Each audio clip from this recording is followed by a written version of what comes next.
Hello everyone, welcome back to Salam learning. Anita miss ആണ്. So മക്കളെ, നമ്മുടെ എക്സാം ഒക്കെ സ്റ്റാർട്ട് ചെയ്തിട്ടുണ്ട്. അപ്പോൾ ഇൻ്റഗ്രേഷൻ എക്സാം നിങ്ങളെല്ലാവരും അടിപൊളിയായിട്ട് പ്രിപ്പയർ ചെയ്തിട്ടുണ്ടാവും. അപ്പം ഇങ്ങനെയൊക്കെയാണ് ചോദ്യങ്ങൾ വരിക എന്നൊക്കെ നമുക്കൊന്ന് അറിയണ്ടേ. അപ്പം ജനറലായിട്ട് നിങ്ങൾക്ക് വരാൻ പോകുന്ന ഒരു മോഡൽ ക്വസ്റ്റ്യൻ ആണ് ഞാനിവിടെ ഇന്ന് കൊണ്ടുവന്നിരിക്കുന്നത്. അതായത് ഒരു ചെറിയ പാരഗ്രാഫ് വന്നിട്ട് അതിൻ്റെ ഉള്ളിൽ നിന്ന് നിങ്ങളോട് കുറേ ക്വസ്റ്റ്യൻസ് ചോദിക്കാം. അപ്പോൾ ക്വസ്റ്റ്യൻസിന് ഉത്തരവൊക്കെ ഈ പാരഗ്രാഫിൽ തന്നെ ഒളിഞ്ഞിരിപ്പുണ്ടാവും. നമുക്കൊന്ന് കണ്ടെത്തിയാൽ മതി. അപ്പം നമുക്ക് എന്ത് ചെയ്യാം, ജസ്റ്റ് ഒരു ചോദ്യം അങ്ങ് ചെയ്തു നോക്കാം. ഞാൻ ഇന്ന് അമ്മാവൻ്റെ വീട്ടിൽ പോയി. വീടിന് മുന്നിൽ വലിയ തോട്ടമുണ്ട്. മാവും പേരയും ചാമ്പയും തെങ്ങും കവുങ്ങും ധാരാളമുള്ള തോട്ടം.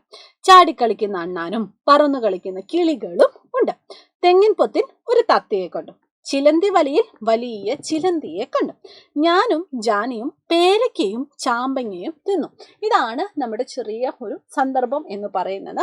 അപ്പൊ ഇതുമായി ബന്ധപ്പെട്ട ചോദ്യങ്ങൾ എന്താന്ന് നോക്കണം. അതുപോലെ തന്നെ അത് നമുക്ക് ചെയ്തു നോക്കുകയും ചെയ്യണം. ഓക്കെ, നമ്മുടെ ക്വസ്റ്റ്യൻസിലേക്ക് പോവാം. അമ്മാവന്റെ വീട്ടിൽ പോയത് ആരാണ്? അതാണ് നമ്മുടെ ഒന്നാമത്തെ ചോദ്യം. അമ്മാവന്റെ വീട്ടിലേക്ക് ആരൊക്കെയാണ് പോയത്? ഒന്ന് നോക്കിക്കേ, ഇവിടെ കൊടുത്തിട്ടുണ്ട്. ഞാനും ജാനിയുമാണ് അമ്മാവന്റെ വീട്ടിലേക്ക് പോയത്. അതായത് നമ്മുടെ കഥയിലെ കൂട്ടുകാരനും ജാനിയുമാണ് അമ്മാവന്റെ വീട്ടിൽ പോയത്. വേറെ ആരെങ്കിലും ഉണ്ടോ? ഇല്ല അല്ലെ. ഇനി അടുത്തത്, അണ്ണാൻ എന്താണ് ചെയ്യുന്നത്? അപ്പൊ അണ്ണാൻ എന്താണ് ചെയ്യുന്നത് എന്നിവിടെ കൊടുത്തിട്ടുണ്ടോ?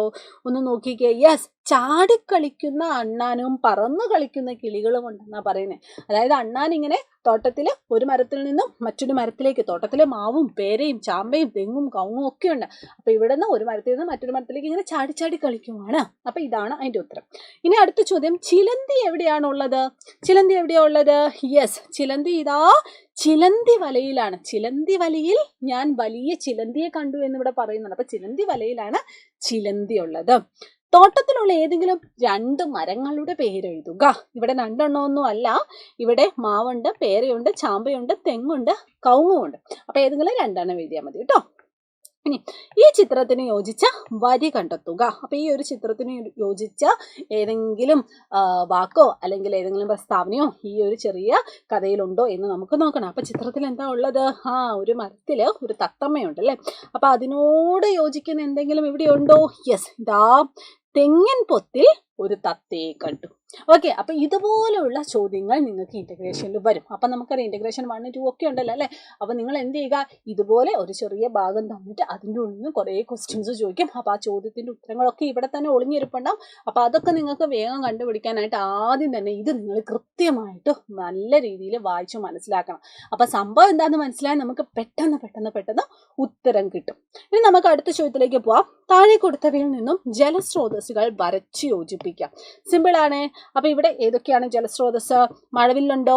ഇല്ല. കാറ്റുണ്ടോ? ഇല്ല. തോടുണ്ടോ? ഉണ്ട്. മിന്നലുണ്ടോ? ഇല്ല.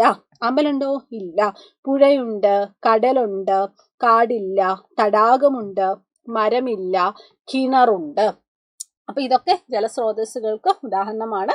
നിങ്ങൾ എന്ത് ചെയ്യുക, ജലസ്രോതസ്സുകൾ ഏതൊക്കെയാണെന്ന് വരച്ച് യോജിപ്പിക്കുക. തോടുണ്ട്, അതുപോലെ തന്നെ പുഴയുണ്ട്, കടലുണ്ട്, തടാകമുണ്ട്, കിണറുണ്ട്. അപ്പൊ ഇങ്ങനെയുള്ള ചോദ്യങ്ങളൊക്കെ നിങ്ങൾക്ക് നമ്മുടെ ഇന്റഗ്രേഷനിൽ ക്വസ്റ്റ്യൻ പേപ്പറിൽ നിങ്ങൾക്ക് കാണാനായിട്ട് പറ്റും. അതേപോലെ തന്നെ ഇതുപോലെ വെറൈറ്റി ക്വസ്റ്റ്യൻസ് ഒക്കെ ആയിട്ട് നമ്മളിവിടെ മെഗാ മാരത്തോൺ ഒക്കെ കണ്ടക്ട് ചെയ്യുന്നുണ്ട്.